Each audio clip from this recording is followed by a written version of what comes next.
As-tu déjà pris un moment pour réfléchir à pourquoi tu parles de la manière dont tu parles? Que révèle ta voix sur qui tu es?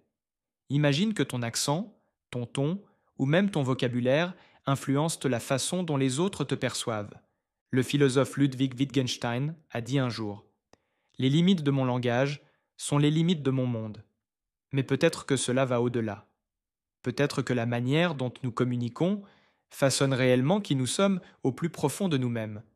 Si nous parlions différemment, pourrions-nous devenir des versions différentes de nous-mêmes? Notre voix n'est pas seulement un bruit que nous produisons, elle contient notre histoire, nos racines, notre identité.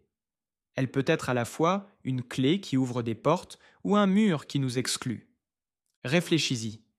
Combien de fois les gens modifient-ils leur façon de parler lorsqu'ils s'adressent à une personne en position d'autorité? Ou ajustent-ils leur accent pour paraître plus neutres dans des environnements inconnus? Ces changements subtils ne sont pas des hasards, ils reflètent des règles sociales tacites sur qui est accepté et qui ne l'est pas. Michel Foucault, le penseur français, voyait le langage non seulement comme un outil, mais comme un lieu de lutte de pouvoir.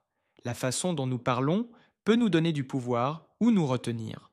Certaines voix ont du poids, d'autres sont ignorées. Le sociologue Pierre Bourdieu appelait cela le capital linguistique. L'idée que les styles de langage peuvent soit renforcer notre position, soit nous marginaliser. Et ce conditionnement commence très tôt.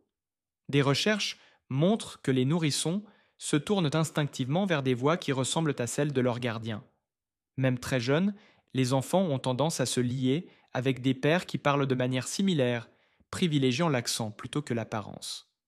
En grandissant, ces instincts peuvent devenir des préjugés.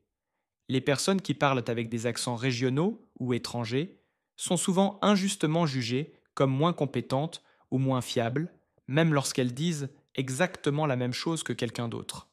Un exemple concret est celui de Manuel Fragante, un vétéran décoré avec un parcours professionnel remarquable. Malgré ses qualifications, il s'est vu refuser un emploi simplement parce que son accent philippin mettait mal à l'aise les recruteurs. Il a contesté cette injustice en justice et a perdu. Le verdict, discriminer en fonction de la façon de parler, n'était pas illégal. Il n'a pas été rejeté par manque de compétences, mais parce que sa voix ne correspondait pas au modèle étroit de ce qui était jugé acceptable. Cette affaire met en lumière un problème plus profond. Notre monde trace souvent des lignes invisibles entre ceux qui sont accueillis et ceux qui sont rejetés.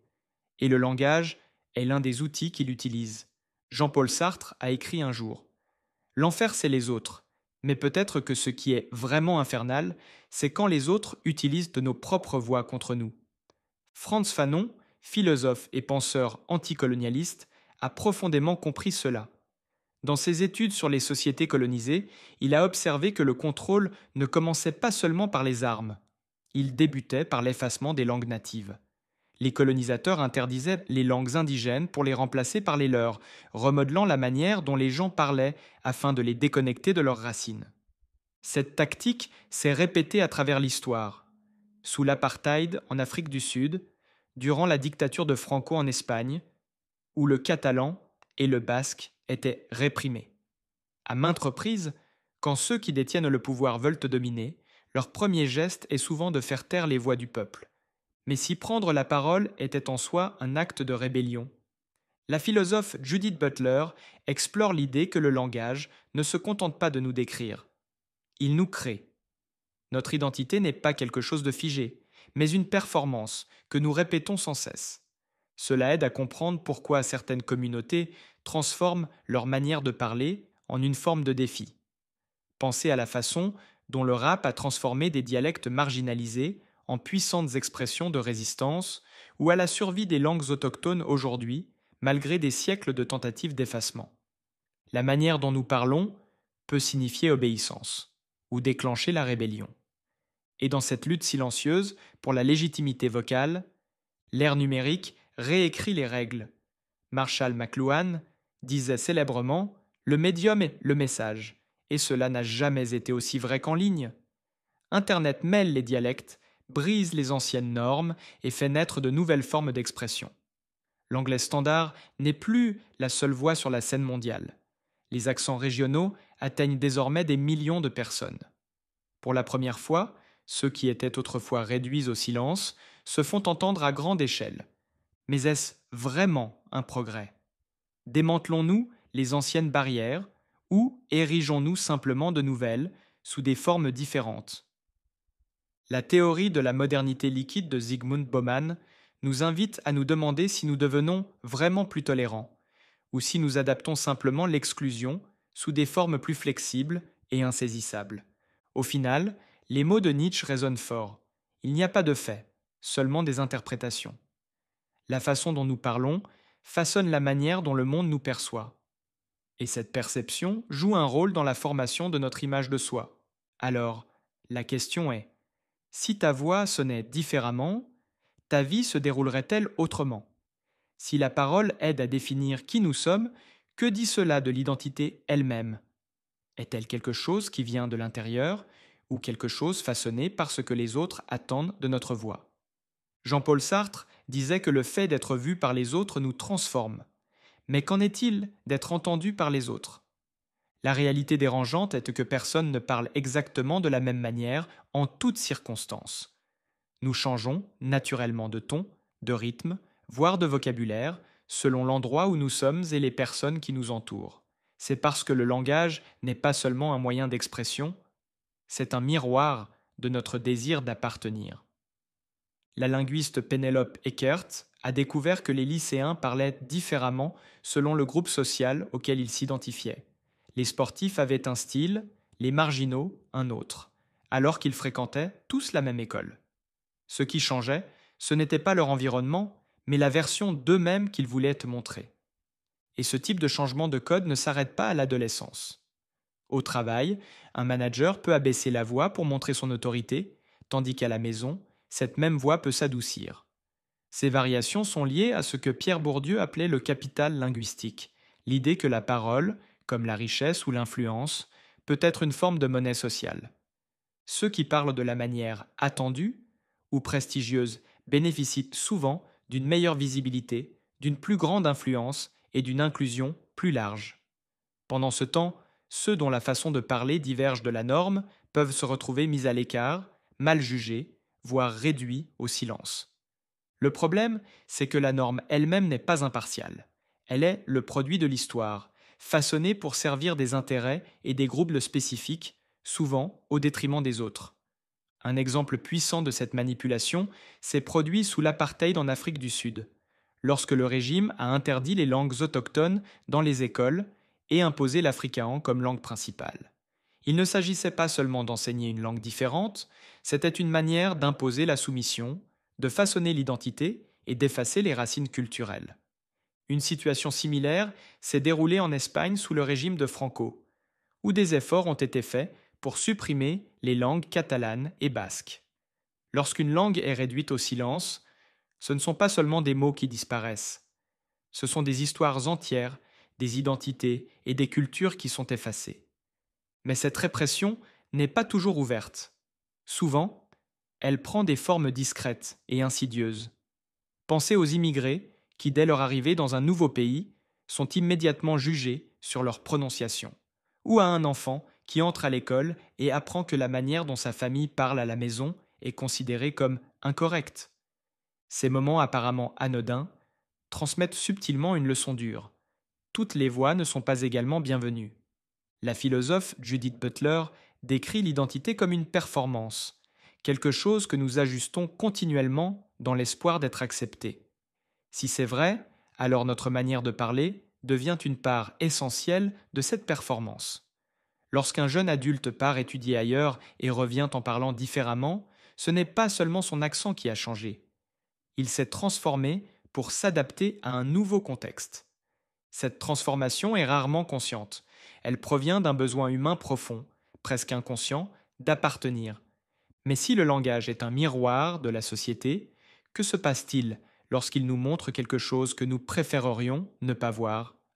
Le biais linguistique est l'une des formes de préjugés les plus cachées, mais aussi les plus dommageables. Ce n'est pas seulement une question de façon de parler, c'est une question de pouvoir. Une simple faute de grammaire peut faire passer quelqu'un pour un illettré. Un accent marqué peut entraîner des suppositions d'incompétence ou de méfiance. La parole ne devrait jamais servir à mesurer la valeur d'une personne. Et pourtant, c'est ce qui se passe. Pourtant, la résistance persiste. Dans les communautés longtemps marginalisées, la réappropriation du langage devient un moyen d'affirmer la fierté et l'identité. Aux États-Unis, l'anglais vernaculaire afro-américain, autrefois rejeté et ridiculisé, est devenu une forme d'expression culturelle vibrante, présente dans la musique, la narration et le cinéma. De même, l'argot de la rue et les expressions locales, autrefois moquées comme signe d'ignorance, sont maintenant adoptés comme emblèmes de solidarité et de fierté. Cela reflète une contradiction plus profonde. Si le langage nous relie, il nous divise aussi. Nous créons des barrières invisibles avec nos mots, des distinctions subtiles entre ce qui est normal et ce qui est autre. Ludwig Wittgenstein décrivait le langage comme un jeu, mais cela nous amène à nous demander qui a créé les règles? Qui décide quels styles de parole sont valides et lesquels ne le sont pas? Lorsqu'un non-natif bafouille dans votre langue, pensez-vous inconsciemment moins de lui? Quand quelqu'un parle avec un accent prononcé, cela vous agace-t-il sans que vous sachiez pourquoi? Si vous recevez un message avec une faute de grammaire, votre premier réflexe est-il de remettre en question la compétence de l'expéditeur? La discrimination linguistique est particulièrement dangereuse parce qu'elle se cache derrière l'illusion de la neutralité. Elle est rarement perçue comme un préjugé. Elle se déguise en souci de correction. Mais cela soulève une autre question. Correction selon quels critères? Michel Foucault nous a rappelé que le pouvoir ne passe pas toujours par la force. Souvent, il s'exerce par l'imposition silencieuse des normes. Et peu de normes sont aussi arbitraires, mais profondément ancrées, que celles liées au langage. Qui décide quel accent est le plus agréable à entendre? Qui définit quels mots sont incorrects? Qui a fait de certaines façons de parler des marques d'infériorité? Par exemple, dans les tribunaux, des recherches montrent que les témoins parlant avec un accent étranger sont souvent jugés comme moins crédibles comparés à ceux qui utilisent ce qu'on appelle l'accent standard. Cela signifie que même lorsque deux personnes disent exactement la même chose, celle qui a un accent inhabituel est perçue comme moins digne de confiance. Ce biais se manifeste aussi lors des entretiens d'embauche, des négociations salariales et même dans le traitement des clients en magasin. La psychologue Catherine Kinsler a mené une étude intéressante pour explorer comment ce biais débute tôt dans la vie. On montrait à des enfants deux images identiques accompagnées de voix, l'une avec un accent natif et l'autre avec un accent étranger. Les enfants préféraient systématiquement l'image associée à la voix familière. Cela révèle que le préjugé linguistique n'est pas quelque chose que nous apprenons consciemment. C'est plutôt une inclination naturelle qui, si elle n'est pas contrôlée, peut évoluer en véritable discrimination. Ce problème apparaît aussi dans le marché immobilier. Des études indiquent que les personnes avec des accents non standards rencontrent plus de difficultés pour louer un logement, même lorsque leurs revenus et leurs dossiers de crédit sont équivalents à ceux des locuteurs natifs. Autrement dit, le biais ne concerne pas leur qualification, mais leur manière de parler. Mais ce rejet est-il dû au fait que leur discours est réellement difficile à comprendre?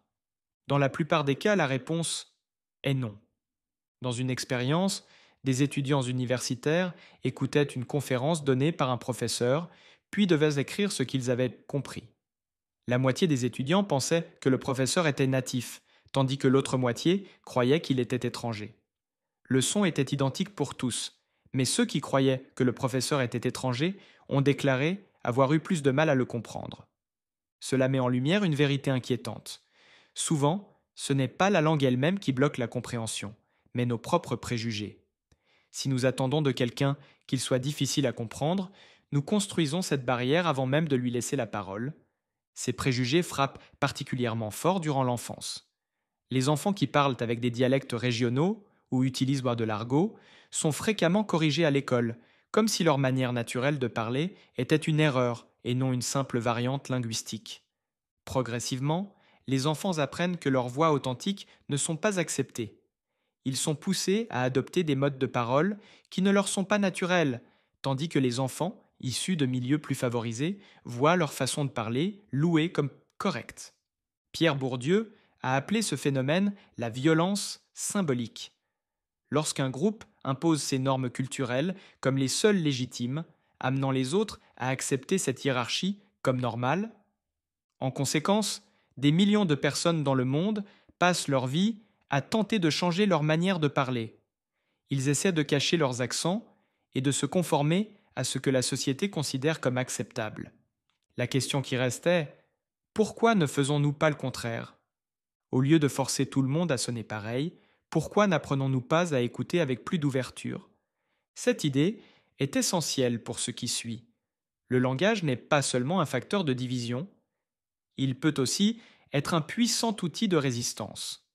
Si notre manière de parler détermine si nous sommes acceptés ou exclus de certains groupes sociaux, que se passe-t-il lorsque nous choisissons de ne pas nous conformer? Que se passe-t-il lorsque nous assumons pleinement notre voix naturelle? Si le langage peut servir à exclure, il peut aussi devenir une forme de résistance. Que se passe-t-il lorsque quelqu'un refuse de modifier sa façon de parler pour s'intégrer? Que se passe-t-il lorsqu'une communauté décide de récupérer sa manière unique de parler comme un symbole d'identité? C'est alors que le langage dépasse la simple communication pour devenir un lieu de lutte. Frantz Fanon, dans son analyse des effets psychologiques du colonialisme, a compris que l'une des premières attaques contre les peuples opprimés n'était pas physique, mais linguistique. Il a observé que les colonisateurs n'imposèrent pas seulement leur langue aux colonisés, mais leur inculquaient aussi la honte de leur langue maternelle. L'objectif allait au-delà du simple contrôle politique, il visait à effacer l'identité elle-même. Fanon considérait que reprendre possession de sa langue était un acte révolutionnaire. Ce schéma s'est reproduit en Afrique du Sud pendant l'apartheid, quand les élèves noirs étaient forcés d'apprendre en afrikaans, la langue de la minorité blanche, au pouvoir.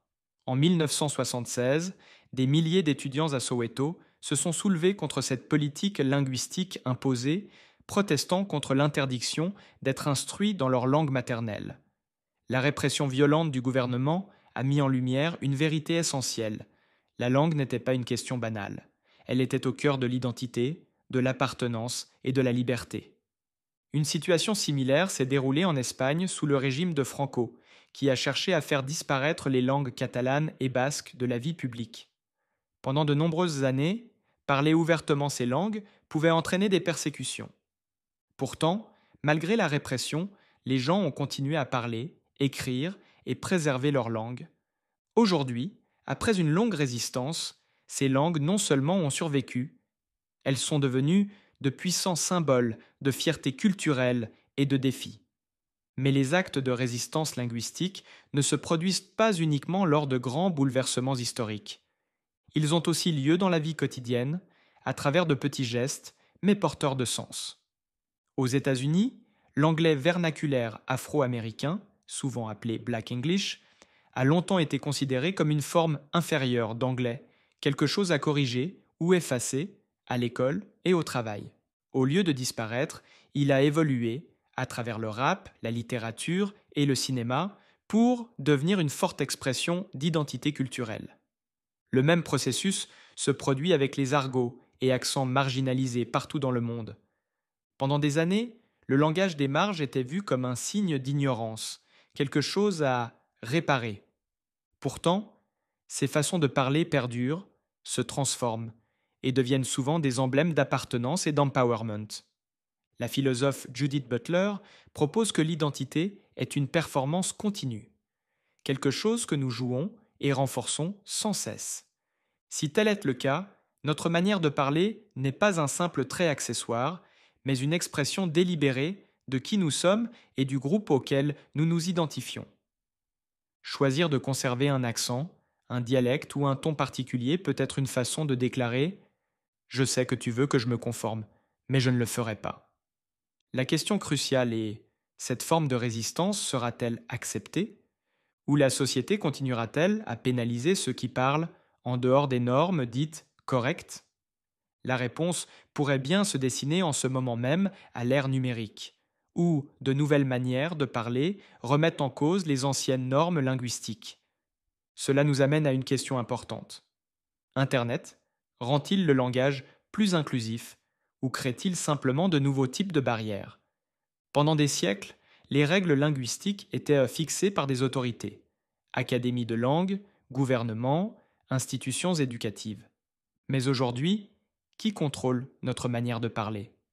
La réponse: Internet, les réseaux sociaux, les mèmes, les clips viraux, les plateformes de streaming. Ils transforment non seulement ce que nous disons, mais aussi la façon dont nous nous exprimons. Ce qui était autrefois considéré comme une erreur peut rapidement devenir populaire. Ce qui était marginalisé peut désormais être adopté par la culture dominante.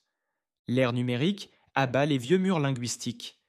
Pourtant, construit-elle aussi de nouveaux murs? Le chercheur en communication Marshall McLuhan disait célèbrement: le médium est le message. Cela suggère que la manière dont nous communiquons est aussi importante que le contenu lui-même. Considérons ceci: la limite de 280 caractères sur Twitter a changé notre manière d'organiser nos idées. WhatsApp a assoupli la nécessité d'une ponctuation formelle. Des plateformes comme TikTok et YouTube amplifient les accents régionaux, car les vidéos captent des voix authentiques et les partagent à des millions sans passer par les filtres des gardiens traditionnels. Pour la première fois, un jeune avec un fort accent local peut discuter de sujets complexes comme la philosophie et toucher un large public.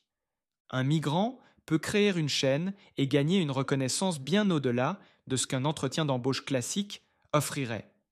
Des personnes issues de milieux divers mélangent les langues, inventant de nouveaux dialectes numériques. Est-ce là une vraie inclusion ou simplement une nouvelle forme d'exclusion? Le sociologue Zygmunt Bauman a décrit notre époque comme une modernité liquide, où tout est en constante transformation. Le langage n'échappe pas à cette règle. Les règles rigides d'autrefois s'estompent, mais en même temps, de nouvelles hiérarchies linguistiques apparaissent.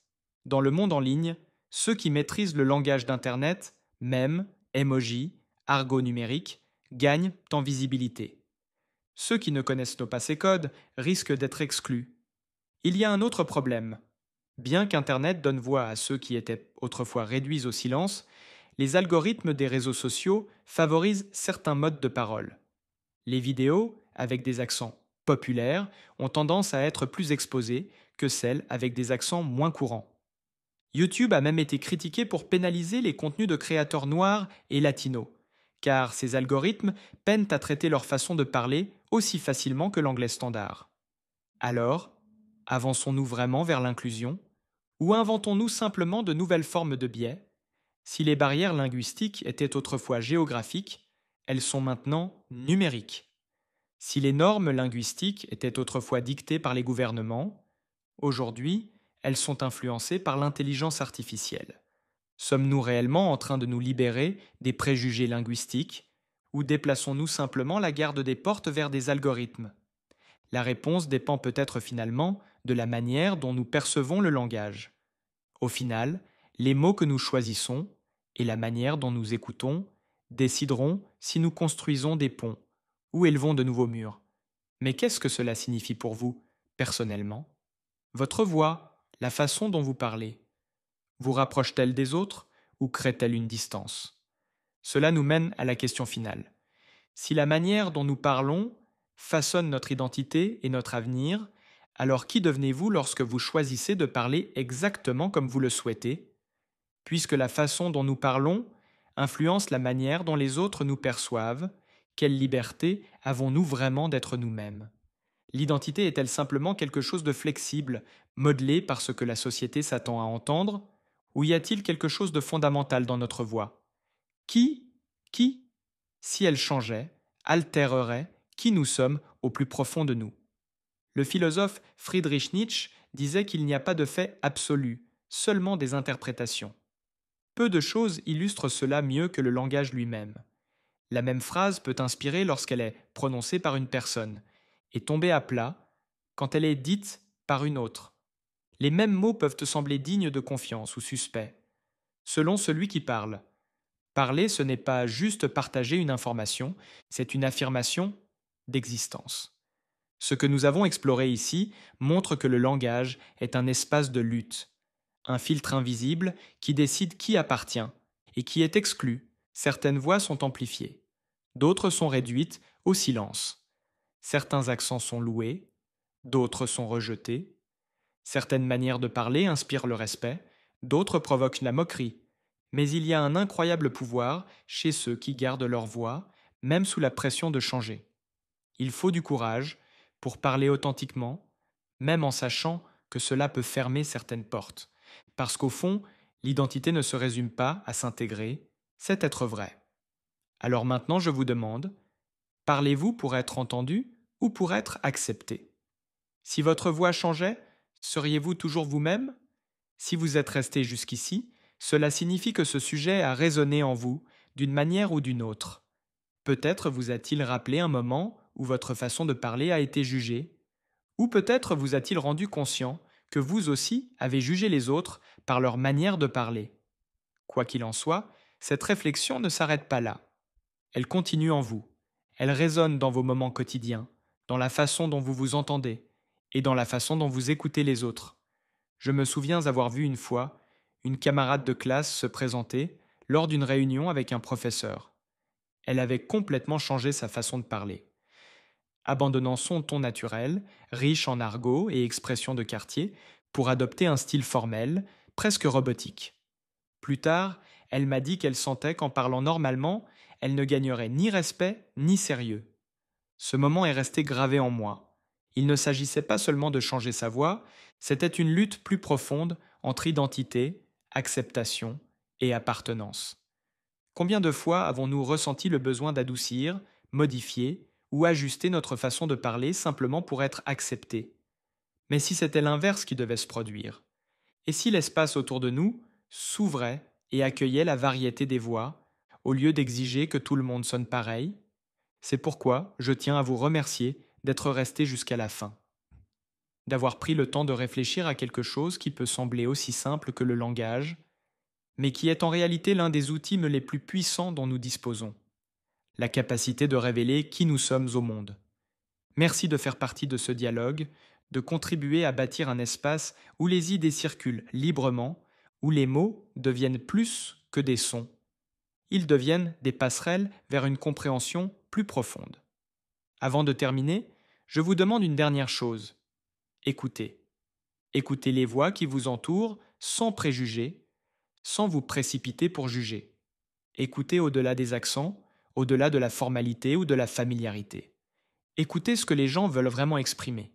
Parce que comprendre les autres, ce n'est pas seulement entendre, c'est faire preuve d'empathie. Si cette vidéo a changé votre regard sur la langue, dites-le moi en commentaire. Avez-vous déjà ressenti que votre façon de parler était un obstacle? Avez-vous déjà changé votre voix juste pour vous intégrer? Poursuivons cette conversation. Et si cette vidéo vous a touché, n'oubliez pas de liker, de vous abonner et d'activer les notifications. D'autres idées stimulantes arrivent bientôt, et je vous promets que les prochaines questions vous pousseront encore plus loin. À très vite dans la prochaine vidéo. D'ici là, chérissez votre voix et restez fidèle à vous-même.